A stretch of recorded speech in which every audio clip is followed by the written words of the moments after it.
Сәлем достар, Асылжан асханасына қош келдіңіздер. Бүгін өте дәмді әрі оңай жасалатын апельсинді пирог дайындаймыз. Видеоны соңына дейін көрместен каналға тіркеліп, лүпіл басуды ұмытпаңыздар. Алдымен апельсин садрасын үскіштен өткізіп аламыз.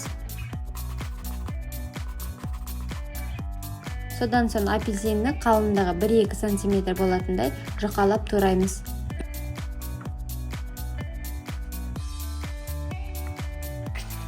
Судың үстіне қантты қосып, туралған апельсиндерімізді салып, қайнағанын күтеміз.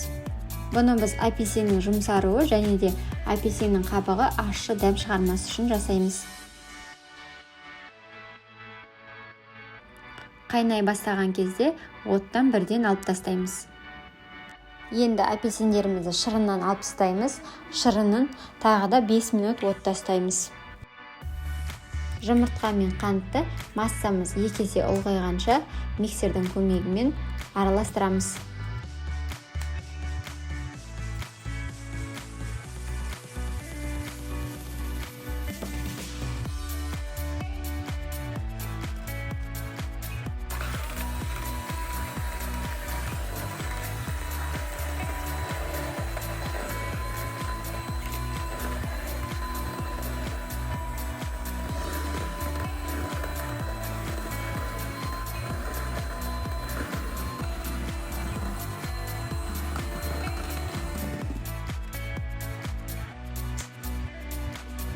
Кезегімен сұйық май, апельсин седрасы, қопсытқыш және ұнды салып отырып араластырамыз.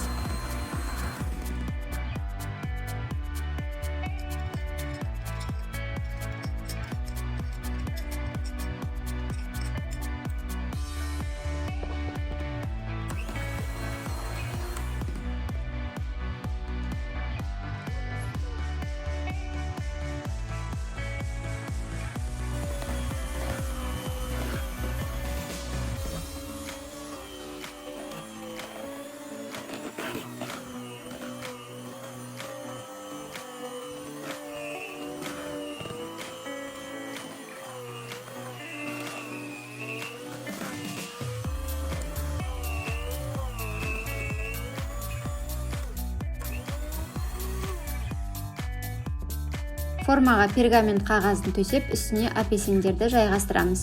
Содан соң массамызды қоямыз. Мендегі форманың диаметрі 24 см. Мен бір апельсинді пайдаландым, сіздер одан да көбін алсаңыз болады. Массамызды бір келкі қылып аламыз.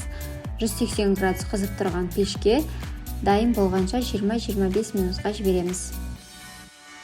Пирогты оттан алған соң, апельсин пісірген шырынды пирогтың бетіне құйып шығамыз. Осымен біздің пирогымыз дайын. Пирог өте жұмсақ, әрі дәмі ерекше болып шығады. Сіздермен бірге болған Асылжан, астарыңыз дәмді болсын. Келесі көріскенше сау саламатта жолығайық.